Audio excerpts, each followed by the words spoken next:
Z story TV. আসসালামু আলাইকুম বন্ধুরা, আজকে আমি তোমাদেরকে যে গল্পটি শোনাবো সেটা হচ্ছে মায়ের জাদুর লেহেঙ্গা।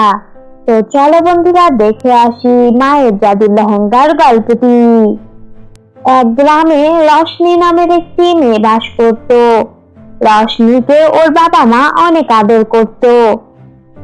রশনির বাবা শহরে চাকরি করত, তাই গ্রামের বাড়িটিতে রশনি ওর মার সাথেই একা থাকতো। একদিন রশনির মা বাজারে গিয়েছিল।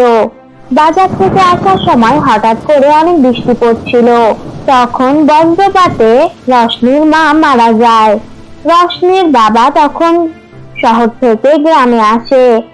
বাবা, মা কিভাবে আমাদেরকে ছেড়ে চলে গেল? আমি এখন কি করব? কার সাথে কথা বলবো? কার সাথে থাকবো? রশনি, আমি তোমাকে শহরে নিয়ে যাব, কেমন? ঠিক আছে বাবা। এরপর ওর বাবা ওর সাথে রশনিকে শহরে নিয়ে গেল।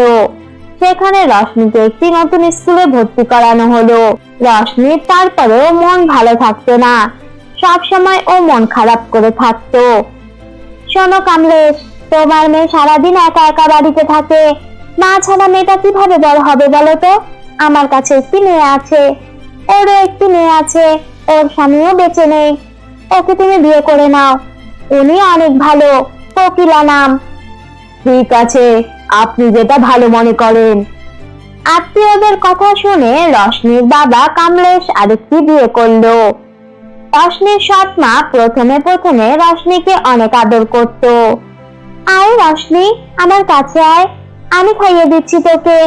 এগুলো সব দেখে রশনির বাবা অনেক খুশি ছিল, কিন্তু রশনির সৎ বোন টুম্পার এটা একদমই পছন্দ হলো না। মা আমাকে রেখে ওকে বেশি আদর করবে, এটা আমি কোনোদিনও হতে দিব না। এরপর থেকে টুম্পা ওর মার কান ধরা শুরু করলো। মা, তুমি ওকে এত আদর কেন করো? দেখো তো, ও পুরোই দেখতে ছেলেদের মতো, না স্ট্যাটাস আছে, না সুন্দর কাপড় চোপড় পরে।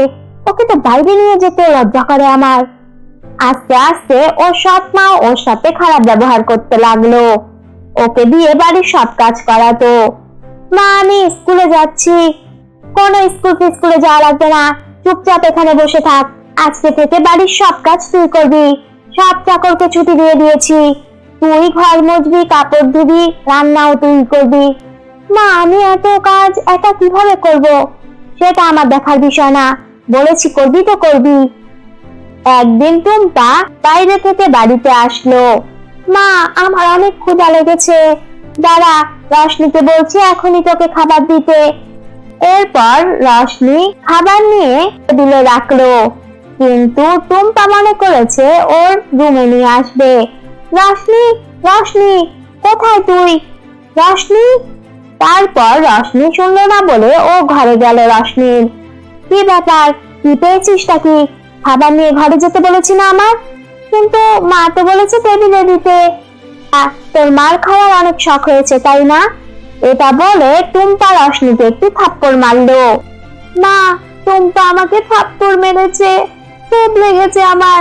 তো বেশ করেছে তোকে থাপ্পড় মেরেছে, তুই যা করেছিস সেটার জন্য থাপ্পড় কেন, আরো অনেক কিছু খাওয়া দরকার। আজকে তুই কোনো খাবারই পাবি না। ওই দিন রশনি সারাদিন না খেয়ে থাকলো। এগুলো কিছুই ওর বাবা জানতো না।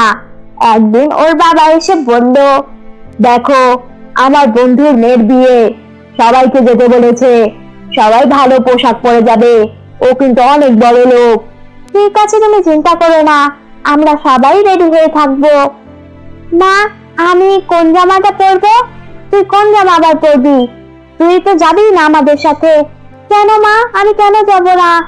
তোর তো কোনো ভালো জামা কাপড়ই নেই, তুই তো গ্রামের বেইয়া কোথাকার।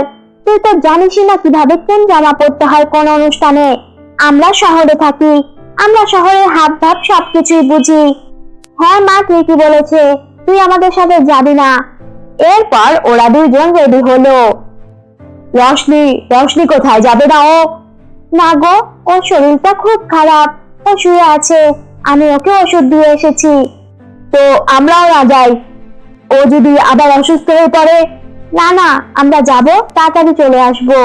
আমি ওকে ঘুম পাড়িয়ে রেখেছি, তুমি ঘরে যেয়ে ওকে ডিস্টার্ব করো না তো। আচ্ছা ঠিক আছে, চলো তাহলে। এরপর ওরা বিয়ে বাড়িতে চলে গেল। রশনি ওর মায়ের ছবি দেখে দেখে কাঁদতে লাগলো। মা, ও মা, তুমি চলে গেছো পরে আমার সাথে সৎমা এরকম করছে, আমাকে বিয়ে বাড়িতেও নিয়ে গেল না, আমার পোশাকটি এতই খারাপ মা। তখন ছবি থেকে ওর মা বের হলো। এরপর ওর মা ওকে একটি জাদুর লেহেঙ্গা দিল। এই নে রশনি, এটা তুই পরে নে, এটা একটি জাদুর লেহেঙ্গা, এটা আমার লেহেঙ্গা, তুই এটাকে যেটা বলবি সেটাই শুনবে। ঠিক আছে মা। এরপর রশনি ওই জাদুর লেহেঙ্গাটি পরলো। তারপর ও জাদুর লেহেঙ্গাকে ওই বিয়ে বাড়িতে যেতে বললো। সেখানে রশনিকে ওর বাবা দেখে খুব খুশি হলো, কিন্তু ওর সৎ মা আর সৎ বোন অবাক হয়ে গেল। কি ব্যাপার, ও কোথা থেকে আসলো, কিভাবে আসলো? তারা বাসায় গিয়ে সব বের করছি। বাসায় যাওয়ার পর রশনি সৎ মা ওকে মারতে গেল। তখনই ওই জাদুর লেহেঙ্গা বলে উঠলো, খবরদার, আর যদি আমার মেয়েকে ধরেছিস তোর খবর আছে, আমি তোর গায়ে এখন আগুন ধরিয়ে দিব। এরপর একটি আগুন ওর সৎমার সামনে যেতে লাগলো। থাক মা, ওকে মাফ করে দাও, জাদুর লেহেঙ্গা, তুমি আমার সৎমাকে মাফ করে দাও। তারপর ওর সৎমা ওনার ভুল বুঝতে পারলো। তখনই টুম্পা ওখানে আসলো। কি রে, এই লেহেঙ্গা কোথায় পেলি? তখন ওর সৎমা টুম্পাকে একটি থাপ্পড় মারলো। চুপ কর, ওর সাথে সবসময় ভালো ব্যবহার করবি, আপন বোনের মতো দেখবি। মা, তোমার কি হয়েছেটা কি? যেটা বলেছি সেটাই শুনবি। এরপরে ওর সৎ মা আর সৎ বোন কোনোদিন ওর সাথে খারাপ ব্যবহার করলো না। তারপর ওরা খুশি খুশি থাকতে লাগলো। তো তোমরা দেখলে বন্ধুরা মায়ের জাদুর লেহেঙ্গার গল্পটি। এই গল্পটি ভালো লাগলে লাইক করো, আর কেমন লেগেছে এটা জানাতে কমেন্ট করো। আর হ্যাঁ বন্ধুরা, আমাদের এই স্টোরি টিভিকে সাবস্ক্রাইব করো। আল্লাহ হাফেজ।